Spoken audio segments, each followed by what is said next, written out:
और इस बीच बड़ी खबर आपको बता दें, लोकसभा की जो कार्यवाही है वो अब कल 11 बजे तक के लिए स्थगित हो गई। लेकिन इससे पहले आपको बता दें, ये जो कल जो कुछ हुआ अभूतपूर्व घटनाक्रम को लेकर आज स्पीकर ओम बिरला ने सदन में बड़ा बयान दे दिया।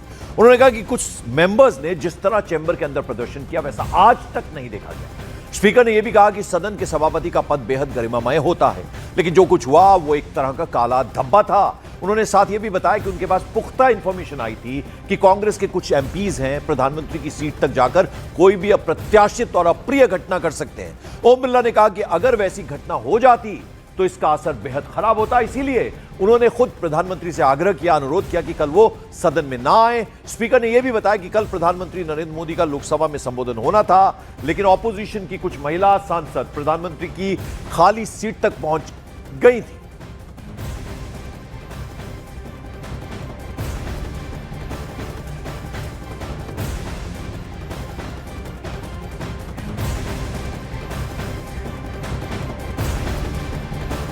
और प्रियंका कांडपाल हमारी सहयोगी इस वक्त हमारे साथ जुड़ी है। प्रियंका, अभी लोकसभा स्पीकर को हमने सुना, उन्होंने साफ साफ कहा कि कल प्रधानमंत्री को खुद उन्होंने ही इनकार किया था क्योंकि कुछ अप्रत्याशित हो सकता था, इस बात की उनके पास इंफॉर्मेशन आई थी। अमेरिका के साथ हमारा ट्रेड डील हुआ। जी बिल्कुल। और देखिए, इस वक्त थोड़ी देर में हम आपकी बात मनोज तिवारी से भी कराएंगे, जिन्होंने सबसे पहले इस मुद्दे को बाहर निकल के ये बात कही थी कि किस तरीके की कोई घटना हो सकती थी। और यहाँ पर फिलहाल अगर बात करें फिलहाल तो मनोज तिवारी यहाँ पर हैं, इनसे बात कर लेते हैं। सर, आपने कल निकल कर ये बात की कि इस तरीके की कोई घटना हो सकती थी। आज लोकसभा स्पीकर ने ये बात कही है कि किसी अप्रत्याशित घटना का डर था, तो किस तरीके से आप इसे देखते हैं? नहीं, मैं तो कल ही जब मैं संसद से निकला था तो मैंने अपने अध्यक्ष जी को भी फ़ोन किया। मैं अपने अध्यक्ष जी से बात करने ही प्रदेश के आया हूं, और तभी मैंने बताया कि जो कुछ हुआ था संसद में वो मैंने इस तरह का कभी नहीं देखा, जब विपक्ष के लोग महिलाओं को आगे रखते हुए और प्रधानमंत्री के चेयर को घेर लें, उनके आगे की 2 चेयर को घेर लें, तो इसमें नीयत स्पष्ट दिख रही है। और वो जो इशारे थे वो हिंसक थे। तो इसको अभी अभी मैंने सुना है कि हमारे लोकसभा स्पीकर महोदय ने इसको इंडोर्स किया है, जो मैंने कल बताया।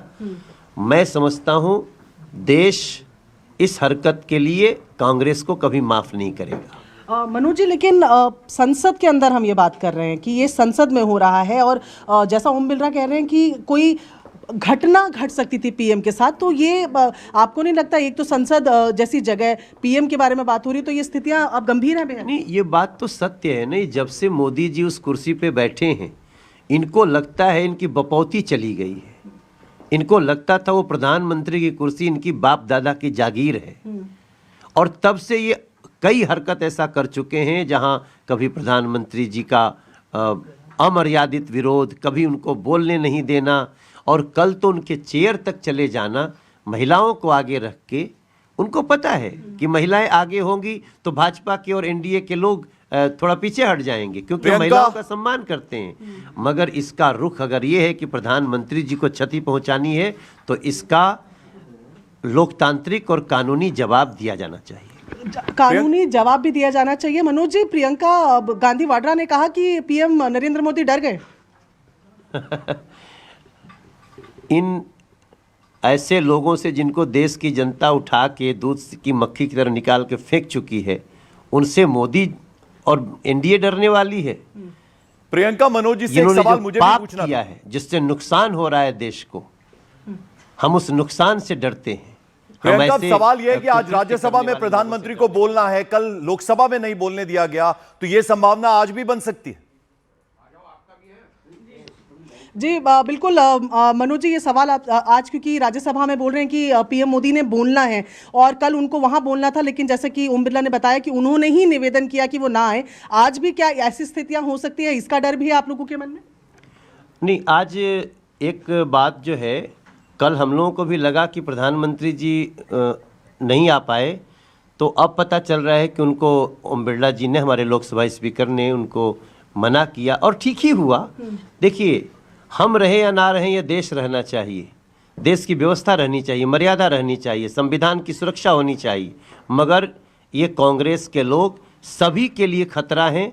कल की घटना से ये दिख चुका है, क्योंकि हम लोग तो बस लगभग खड़ा होकर के प्रधानमंत्री जी के आने की तैयारी कर रहे थे और उस समय इनका तुरंत वेल में आना, वेल से ऊपर निकल के प्रधानमंत्री जी के चेयर पे जहां होम मिनिस्टर बैठते हैं, आरएम बैठते, रक्षा मंत्री जी और उसके भी 3 जहां किरण रिजिजू जी बैठते हैं, उनके पीछे तक जाना, ये निश्चित रूप से उनकी नीयत में खोट थी और वो कल ऐसा कुछ कराना चाहते थे जिससे बवाल हो संसद में और फिर वो देश में प्रचारित करें।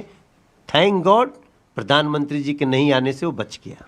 तो मनोज तिवारी को यहाँ पर आप सुन रहे थे, साफ तौर पर जो कह रहे हैं कि एक बड़ा बवाल करने की कल नियत थी और जिस तरीके से सलाह दी गई और उस सलाह को माना पीएम मोदी ने ना आकर, और जाहिर तौर पर इनका कहना है क्योंकि ये उन लोगों में से सबसे पहले में से थे जिन्होंने आकर इस बात की शंका जाहिर की थी और ये कह रहे हैं कि जिस तरीके से व्यवस्थित तरीके से इसको किया जा रहा था तो ये आशंका कल से ही तमाम सांसदों के मन में भी थी। बहुत बहुत शुक्रिया प्रियंका कांडपाल आपका और मनोज तिवारी हमारे साथ जुड़े, आप दोनों का बहुत बहुत शुक्रिया। एक छोटा सा ब्रेक।